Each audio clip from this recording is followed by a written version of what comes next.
Dans notre clinique de psychomotricien, nous rencontrons le sujet qui se donne à voir dans son corps, en même temps qu'il réactualise, expérimente et exprime un vécu corporel ancien et projette ses représentations internes, aussi informes soient-elles. Nous nous engageons avec lui lent processus d'accompagnement et de mutualité dans le dialogue corporel qu'il instaure. Habituellement, le sujet ne s'engage pas avec nous dans le verbal, car sa souffrance ne se dit pas encore, tout incluse qu'elle est à un certain niveau de vécu corporel. Mais ce dialogue corporel, ce dialogue tonique, cet espace thérapeutique que nous instaurons,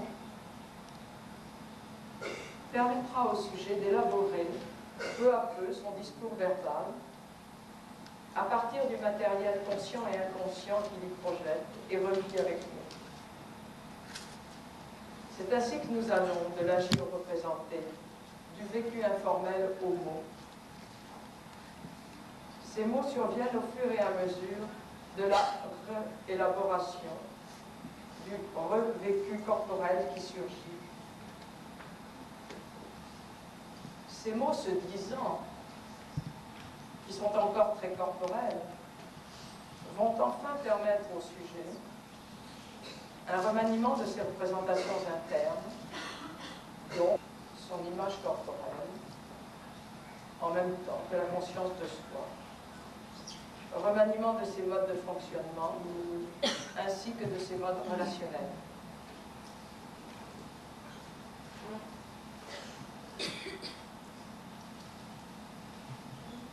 Ceci m'amène à évoquer certains de mes patients qui souffrent à la fois dans leur corps réel,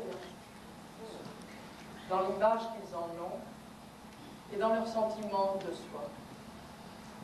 Je pense à Hélène, petit bébé que j'ai rencontré à quelques mois, totalement hypotonique. Ce qui m'avait frappé lors de cette première rencontre était son indifférence totale à l'environnement, son non-désir, cette main qui ne se tendait pas vers l'objet extérieur parce que, me semblait-il, elle ne savait pas qu'elle avait une main. Sa mère alors intervenait avec tout le poids de son angoisse et tout son désir à elle pour l'enfant, désir ambigu de vie et de mort. Effectivement, dans la réalité, Hélène était venue au monde malgré une tentative d'avortement, alors que le couple parental se dissociait. Françoise Dolto dirait que pour être là, c'est que véritablement, quelque part dans le fœtus, elle avait vraiment voulu vivre. Pourtant, ce bébé m'apparaissait sans désir. Il n'y avait aucun éclat dans sa prunelle, aucun contact possible. Elle fut engagée dans une psychothérapie analytique mère-enfant, puis dans une vivance de thérapie de groupe. Je ne revis Hélène que 6 ans après. Elle avait 6 ans.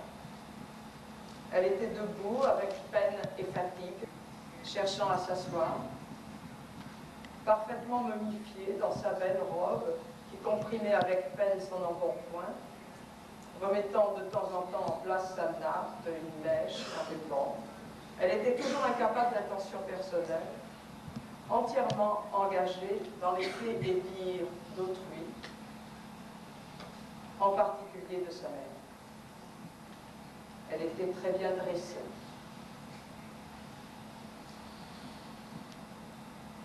Elle apparaissait complètement débile. Il m'a fallu être avec elle dans son vide intérieur, dans son ennui, pour commencer à la sortir de la répétition. Il m'a fallu aussi, dans le ressenti et le non-dit, être avec elle dans la haine de sa mère. Je crois que c'est la première fois que cela m'arrivait. J'ai été envahie pendant plusieurs semaines de la haine de la mère Hélène. Et je me demandais ce qui m'arrivait. Et petit à petit, en parlant, j'ai fini par comprendre que cette haine que je portais en moi, c'était la haine d'Hélène contre sa mère.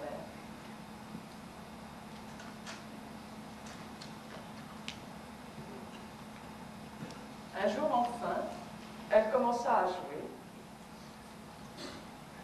Et je savais que nous avions gagné une étape.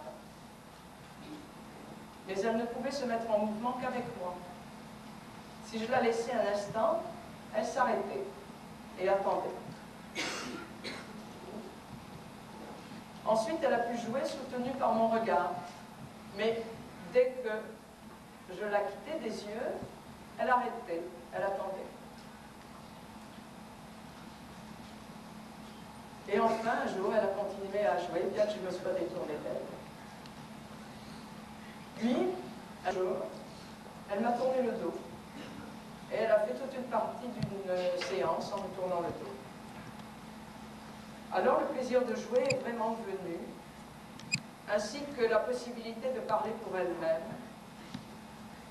et même à mon grand étonnement de parler d'elle.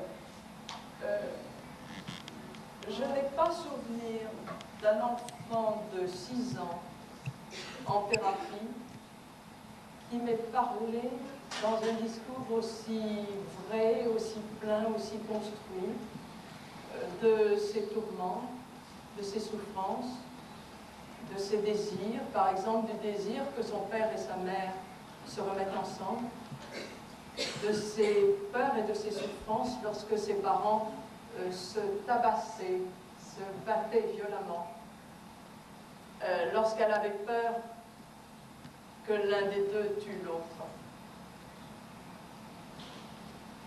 Elle me parlait aussi de sa relation à elle avec son frère, son père, sa mère.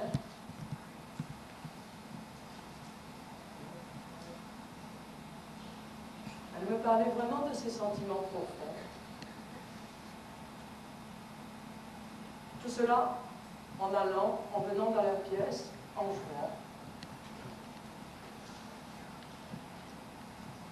Dans ce même temps, elle me donnait à voir, en le mettant en jeu, son immense peur de tomber, de se casser, de saigner, de mourir.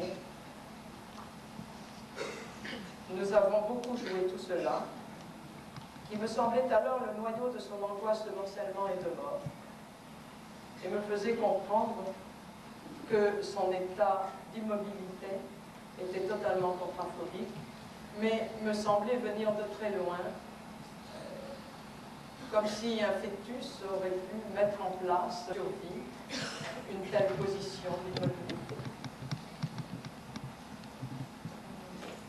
Ce faisant est apparu son désir d'apprendre et la dyspraxie profonde, résultat de son état de 6 ans d'immobilité.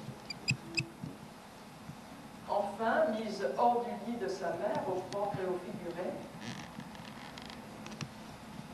Hélène a commencé à être désirante et lentement se sont mis en place, à partir de ses désirs, de ses expérimentations, dans l'espace-temps de nos rencontres, les perceptions et les représentations mentales. Mais pour Hélène, tout apprentissage est très long. Faire rebondir un ballon, sauter à la corde, dessiner un bonhomme, faire un carré et le dessiner, faire des boucles. Tout cela, elle voulait le faire dans les rencontres avec moi, parce qu'elle souffrait de son échec en classe. Alors elle s'acharnait à le faire avec moi, comme si c'était là, dans cet espace-là, qu'elle trouverait elle-même la solution.